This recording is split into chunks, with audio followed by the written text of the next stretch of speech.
আশা করি পুরো সময় আমাদের সঙ্গেই থাকবেন। মার্কিন যুক্তরাষ্ট্রের গুরুত্বপূর্ণ তেলের ট্যাংকারে অ্যাটাক করে ইরান যুদ্ধ সম্প্রসারিত করল। বলা হচ্ছে এবার নতুন মিশরে অ্যাটাক করেছে, যেটা আমি আপনাদের কালকে বলেছি। কিন্তু কাল রাতে আরেকটি খবর দিয়েছিলাম যে ইরান সারপ্রাইজ অ্যাটাক করেছে মার্কিন ঘাঁটিকে টার্গেট করে জর্ডানে। অর্থাৎ ৩ দিন যুদ্ধ বন্ধ থাকার পর ইরান হুট করে নিজ থেকে স্বপ্রণোদিত হয়ে মার্কিন ঘাঁটিতে ১ম অ্যাটাক করল। এর আগে কখনো ইরান ১ম অ্যাটাক করেনি। তার পাল্টা জবাব দিয়েছে আমেরিকা। ইরানের মধ্যে ব্যাপক হামলা চালিয়েছে মার্কিন যুক্তরাষ্ট্র। পাশাপাশি তুরস্ক এবং ইরানের ইসরায়েলের মধ্যে টানাপোড়েন শুরু হয়েছে। তুরস্ক বিরুদ্ধে এবার ইসরায়েল আমেরিকার কাছে শুধু নালিশ নয়, নতুন অস্ত্র কেনার চুক্তি করতে ছুটে গেছে। এবং ইরাকে ইরান সমর্থিত টার্গেটে হামলা করে সৌদি এবং যুক্তরাষ্ট্র ইরানের টার্গেটে আবার পড়েছে। তার মাশুল দিতে হয়েছে এবার আমেরিকাকে। প্রিয় দর্শক, চলুন আমি আপনাদেরকে গুরুত্বপূর্ণ একটা করে সেই খবরগুলো দেওয়ার চেষ্টা করছি। প্রথমেই আমি চলে যাচ্ছি আমেরিকা গেল রাতে, অর্থাৎ যে রাতের পর আমরা লাইভ শেষ করে সময়টা পার করেছি, সেই সময় মধ্যরাতে যে ইরানের উপর হামলা হয়েছে তার বিস্তারিত খবরগুলো একটু জানাবার চেষ্টা করছি। বলা হচ্ছে মার্কিন সেন্ট্রাল কমান্ড তারা স্পষ্ট করছে গণমাধ্যমে জানিয়ে যে তারা ক্ষেপণাস্ত্র, ড্রোন ও সামুদ্রিক স্থাপনা সহ আইআরডিসির কয়েক ডজন লক্ষ্যবস্তুতে সফল অ্যাটাক করেছে। মার্কিন সেন্ট্রাল কমান্ড জানিয়েছে গভীর রাতে মধ্যপ্রাচ্যে মার্কিন বাহিনীকে লক্ষ্য করে ক্ষেপণাস্ত্র হামলার চেষ্টার জবাবে মার্কিন বাহিনী ইরানের বিরুদ্ধে একটি কড়া হামলা করেছে, বড় মাপের হামলা করেছে। মার্কিন বাহিনীর উপর ক্ষেপণাস্ত্র হামলার চেষ্টার জবাবে ২৯ জুলাই তারা বলছে মার্কিন বাহিনীর উপর হামলার চেষ্টা, তারা বলছে না যে হামলাটি সফল হয়েছে, মানে ইরান যে হামলাটি সফলভাবে করেছে এটা বলছে না, তারা বলছে যে চেষ্টা। তার মানে তারা বোঝাচ্ছে ইরানের হামলাটা সফল হয় না, এটা হলো তাদের কৌশল। তারা বলছে ২৯ জুলাই রাত ১০টায় মার্কিন সেন্ট্রাল কমান্ড ইরানের বিরুদ্ধে একটি ব্যাপক হামলা সম্পূর্ণ করেছে। সেনকম একটি বিবৃতিতে পুরো স্পষ্ট সেটা ব্যাখ্যা দিয়েছে। মার্কিন বাহিনী ইরানের ইসলামিক রেভলিউশনারি গার্ড কোর আইআরজিসির সামরিক কমান্ড কেন্দ্র, ক্ষেপণাস্ত্র ও ড্রোন স্থাপনা, উপকূলীয় নজরদারি ও প্রতিরক্ষা কেন্দ্র এবং সামুদ্রিক সক্ষমতা সহ কয়েক ডজন লক্ষ্যবস্তুতে হামলা করেছে। কমান্ডের বর্ণনা অনুযায়ী ২৮শে জুলাই আইআরজিসি বাহিনী কর্তৃক একটি অতর্কিত হামলার চেষ্টার জের ধরে এই অভিযানটি চালানো হয়। যখন ইরান মধ্যপ্রাচ্যে অবস্থিত মার্কিন বাহিনীকে লক্ষ্য করে একাধিক ব্যালিস্টিক ক্ষেপণাস্ত্র নিক্ষেপ করে, তখন তারা প্রতিশোধ হিসেবেই এই জবাবটি দিয়েছে।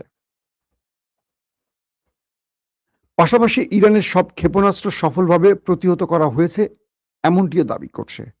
ইরান যে একদিন আগে মার্কিন ঘাঁটিগুলোকে টার্গেট করে অ্যাটাক করেছে, সবগুলোকে প্রতিহতের দাবি করছে তারা। মার্কিন সামরিক বাহিনী জানিয়েছে ৫০,০০০-এরও বেশি মার্কিন সেনা বর্তমানে মধ্যপ্রাচ্য জুড়ে মোতায়েন রয়েছে এবং তারা অত্যন্ত অত্যন্ত সতর্ক, মনোযোগী ও মারাত্মক প্রস্তুতি আছে। ৫০,০০০ সেনা ইরানের বিরুদ্ধে লড়াই করার জন্য সদা প্রস্তুত, এটি জানাচ্ছে। ইরানের গণমাধ্যম জানিয়েছে যে দক্ষিণ ইরান জুড়ে মার্কিন ক্ষেপণাস্ত্র হামলার নতুন ঢেউ চলাকালে দেশটির কেশম দ্বীপের একটি আবাসিক এলাকা আক্রান্ত হয়েছে। তাসনিম নিউজ এজেন্সি জানিয়েছে খুজেস্তান প্রদেশের আহবাজে বিকট বিস্ফোরণের শব্দ শোনা গেছে এবং এই হামলার কারণে শহরের কিছু অংশে বিদ্যুৎ বন্ধ হয়ে গেছে। অর্থাৎ এই সিভিলিয়ান অঞ্চলগুলোকে আমেরিকা আবার টার্গেট করছে। কয়েকটি তথ্য জানিয়েছে যে সূত্র জানিয়েছে জর্দানও জানিয়েছে তারা ইরানের ৫টি ক্ষেপণাস্ত্র প্রতিহত করেছে। অন্যদিকে ইরানের আইআরজিসি বলছে তারা দেশটির একটি মার্কিন বিমান ঘাঁটিতে হামলা চালিয়ে সেটাকে ধ্বংস করে দিয়েছে। অর্থাৎ ইরান বুধবার যে অ্যাটাকটা করলো তার পাল্টা জবাবটি আমেরিকা দিয়েছে রাতে। এখন আমেরিকা দাবি করছে যে তারা ইরানের হামলা প্রতিহত করেছে। আর ইরান বলছে যে না, আমাদের হামলায় জর্দান ব্যাপক ক্ষতিগ্রস্ত হয়েছে আর যার জবাব আমেরিকা দিয়েছে। তো আমেরিকার জবাবের ধরন দেখে বোঝা যাচ্ছে যে আমেরিকা ক্ষতিগ্রস্ত হয়েছে, কিন্তু তারা স্বীকার করছে না। পাশাপাশি আরেকটি স্টেটমেন্ট পাওয়া গেছে, সেটি হলো জর্দানের সেনাবাহিনী বৃহস্পতিবার জানিয়েছে যে তারা ইরান থেকে দেশটির থেকে ছড়ে আসা 5টি ক্ষেপণাস্ত্র প্রতিহত করেছে এবং কিছু ক্ষেপণাস্ত্র ভিতরে আশ্রয় পড়েছে এবং তারা বলছে যে এখনো কোনো হতাহতের কোনো খবর তারা পায়নি বা এমন কোনো ঘটনা তাদের সামনে ঘটেনি। মানে এটিও আমেরিকার শিখিয়ে দেয়া স্টেটমেন্ট। যদি তাই হবে তাহলে তারা এত বড় হামলায় কেন ইরানকে আবার আক্রান্ত করল? দর্শক, আরো কয়েকটি তথ্য জানাচ্ছি আপনাদের। যুক্তরাষ্ট্র ইরানের উপর যে শক্তিশালী হামলা করেছে, যুক্তরাষ্ট্রের আরেকটি স্টেটমেন্ট বলছে তারা কেশম দ্বীপ, বন্দর আব্বাস, আবাদান ও বুশেহরে অ্যাটাক করেছে এবং ইরাক দেশটিতে মার্কিন সৌদি হামলার নিন্দা জানিয়েছে। আমরা গতকালকে বলেছিলাম যে ইরাকের উপর সৌদি এবং আমেরিকা একটা বড় হামলা করেছে, কিন্তু ইরাক নীরব থেকেছে। অবশেষে ইরাক সরকার এটা নিন্দা জানিয়েছে। পপুলার মোবিলাইজেশন ফোর্স জানিয়েছে এই হামলায় তাদের 20 জন যোদ্ধা নিহত হয়েছে এবং 32 জন আহত হয়েছে। আর ইরানি গণমাধ্যম জানিয়েছে ইরাকে যুক্তরাষ্ট্র ও সৌদি আরবের যৌথ হামলায় 4 জন ইরানি উপদেষ্টা নিহত হয়েছে। মার্কিন মধ্যস্থতায় যুদ্ধবিরতি সত্ত্বেও গাজায় এখনো কিন্তু ইসরায়েল হামলা চালিয়ে যাচ্ছে। এর মধ্যে বলা হচ্ছে ইসরায়েলি হামলায় 2 ফিলিস্তিনিকে হত্যা এবং 1 ডজনেরও বেশি সাধারণ ফিলিস্তিনিকে আহত করা হয়েছে। পাশাপাশি লেবাননের জাতীয় সংবাদ সংস্থা জানিয়েছে যে রাতভর দক্ষিণ লেবাননের বেশ কয়েকটি গ্রামে ধারাবাহিক বিস্ফোরণে কেঁপে উঠেছে। অর্থাৎ ইসরায়েল আবারও লেবাননে হামলা শুরু করেছে, এই তথ্যটি তারা জানিয়েছে। ইসরায়েলি বাহিনী মধ্যরাত থেকে ভোর পর্যন্ত আল মানসুরি, মাজদাল জৌন এবং মাজরাত বুয়ুত আল সিয়াদ শহরে নিয়ন্ত্রিত ধ্বংসযজ্ঞ চালিয়েছে। লেবাননের গণমাধ্যমটি বলছে এই অভিযানের পাশাপাশি ওয়াদি আল হুজেইর ও ওয়াদি আল সালুকি উপত্যকায় ভারী মেশিনগানের গোলাবর্ষণের শব্দ পাওয়া গেছে। এখন পর্যন্ত বিস্তারিত তথ্য জানা যায়নি যে কত লোক সেখানে মারা গেছে। দর্শক, আমরা মোটামুটি আজকের একদম লেটেস্ট খবরগুলি আপনাদেরকে একটা একটা করে জানিয়ে দিলাম। এবার কিছু বিশ্লেষণে আসতে চাই, যে বিশ্লেষণটি আপনারা শোনার জন্য ওয়েট করছেন।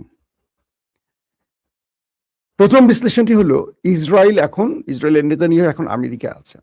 তার আমেরিকা থাকার কয়েকটা উদ্দেশ্যের একটি হলো ইরানে যেন আমেরিকা বড় মাত্রা অ্যাটাক করে এবং ইরানের মধ্যে গোয়েন্দা তথ্যের আলোকে ইসরায়েল জেনেছে তারা 60% সমৃদ্ধকরণ ইউরেনিয়ামকে 90% পৌঁছে দিয়েছে। অর্থাৎ পারমাণবিক বোমা তৈরির কাঙ্ক্ষিত লক্ষ্যে ইরান পৌঁছে গেছে।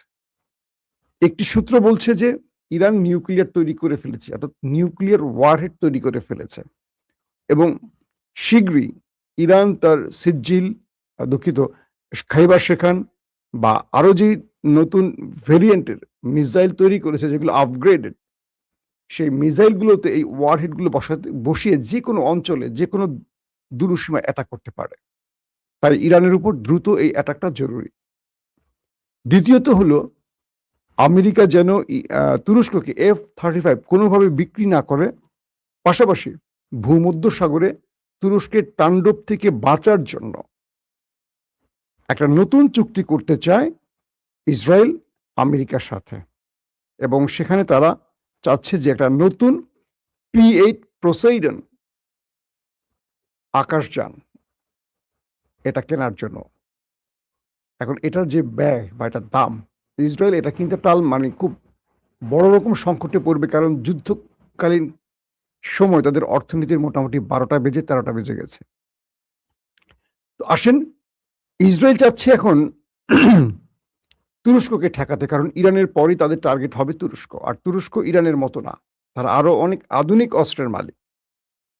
ইরান এখন পর্যন্ত তার যুদ্ধে ড্রোন আর মিসাইলের ব্যবহারটি দেখিয়েছে, আর তুরস্কের কাছে ড্রোন, মিসাইল থেকে শুরু করে যুদ্ধ বিমান থেকে শুরু করে রয়েছে আরো এক ঝাঁক নতুন উদ্ভাবিত যুদ্ধাস্ত্র, যার সাথে পৃথিবী এখনো পরিচিত নয়, যাদের কাছে আছে 5ম প্রজন্মের স্টিলথ প্রযুক্তির যুদ্ধ বিমান, যাদের কাছে আছে সামুদ্রিক সাবমেরিন, যাদের কাছে আছে পৃথিবী বিখ্যাত ড্রোন, এবং তুরস্ক সাম্প্রতিক এক যুগে যতগুলো ফ্রন্টে যুদ্ধ করেছে প্রত্যেকটিতে বিজয় পেয়েছে। পৃথিবীর আর একটি দেশে সবগুলো ফ্রন্টে বিজয় পায়নি, না আমেরিকা, না ইসরায়েল, না ইরান, না কি বলবো রাশিয়া সহ অন্য দেশ, কিন্তু তুরস্ক তার প্রতিটি ফ্রন্টে বিজয় পেয়েছে। তো এখানে ইসরায়েল চাইছে যে কোনোভাবে মার্কিন যুক্তরাষ্ট্রের তৈরি P-8 পোসেইডন সামুদ্রিক টহল ও সাবমেরিন বিধ্বংসী এই যানটি কিনতে, আকাশযান বলে এটাকে। তারা বলছে যে তুরস্ক ভূমধ্যসাগর থেকে তার সাবমেরিন ব্যবহার করে ইসরায়েলকে ধ্বংস করতে পারবে খুব সহজে। আর তুরস্ক এই যুদ্ধটা আকাশে করবে, স্থলের চেয়ে সমুদ্রে বেশি টার্গেট করবে, অর্থাৎ আকাশ আর জল, পানিপথ। এটা তুরস্কের জন্য খুব সহজ হবে। তাহলে তুরস্কের এই সাবমেরিনকে ধ্বংস করতে হলে তাদের আকাশ টহলযান বৃদ্ধি করতে হবে, এবং আকাশ থেকে আক্রমণের সক্ষমতা বাড়াতে হলে তাদেরকে P-8 পোসেইডন এই কি বলে সামুদ্রিক টহল ও সাবমেরিন বিধ্বংসী আকাশযানটি খুব জরুরি। এটার একটির দাম প্রায় $3.5 কোটি। তাহলে এবার হিসাব করেন যে কত টাকার এটার মূল্য হতে পারে, $3.5 কোটি।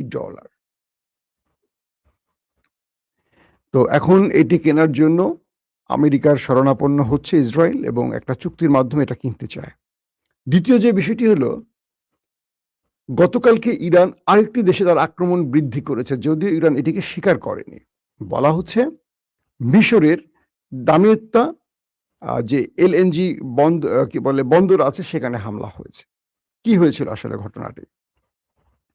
যখন ইরাকে ইরানের টার্গেটে সৌদি আরব এবং আমেরিকা অ্যাটাক করে, বলা হচ্ছে ইরান দাবি করছে তাদের 4 জন উপদেষ্টা মারা গেছে এবং 20 জন সেখানে মারা গেছে, সব মিলে 32 জন গুরুতর আহত হয়েছে। তো ইরান এটার প্রতিশোধ হিসেবে মিশরে মার্কিন যুক্তরাষ্ট্রের যে LNG গ্যাস ট্যাঙ্কার আছে এটাকে টার্গেট করেছে। যেহেতু দেশটি মিশর, তাই ইরান কৌশলগত কারণে এখানে তাদের পরিচয় গোপন রেখেছে। এদের একটি সূত্র। মধ্যপ্রাচ্যের আরেকটি সূত্র এবং পশ্চিমা দুনিয়ার গণমাধ্যম বলছে যে এই হামলাটি ইরানের মদতপুষ্ট বা সমর্থিত লেবাননের যোদ্ধারা করেছে।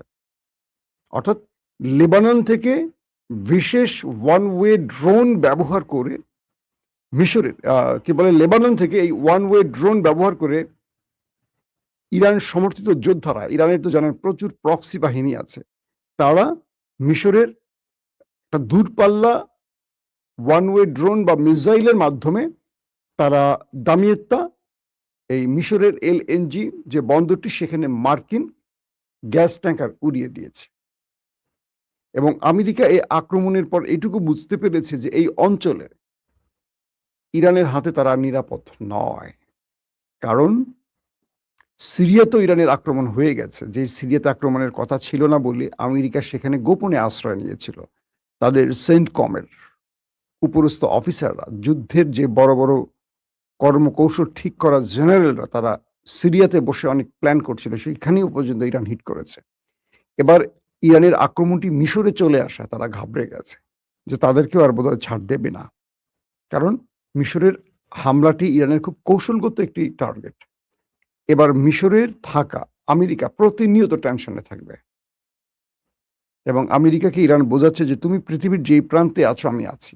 পাশাপাশি মিশরের এই ডিস্টেন্স, যেটাকে দূরপাল্লার আমরা বলি, এই অ্যাটাকটি দিয়ে ইরান বুঝিয়েছে তাদের ঘরে এরকম ডিস্টেন্সের বা দূরপাল্লার আরো ক্ষেপণাস্ত্র আছে বা আরো লং ক্ষেপণাস্ত্র আছে, যেগুলো তারা টার্গেট মতো ব্যবহার করবে, সময় মতো ব্যবহার করবে।